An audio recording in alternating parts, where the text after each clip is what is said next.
Guys, sira yung titestingin natin kung sira yung board. Yan, kinuha na natin ng ano, lagyan natin ng tester yung ano, kung ipapasok na 220 volts.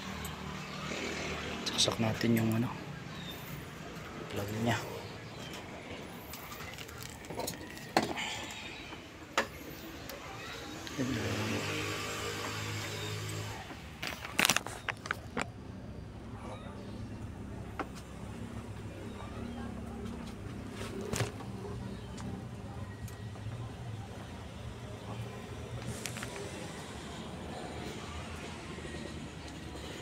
Ayan guys, may 215 volts, may pumasok na supply sa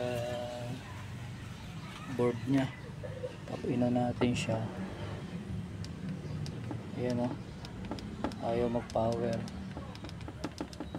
Ayan o, incoming voltage pumasok yung 220 volts, 215 volts, bali 100%. Ang problema nito itong display board, control board nya. Yan, ito yung recommendation natin, kailangan palitan, kaya ayaw mag power.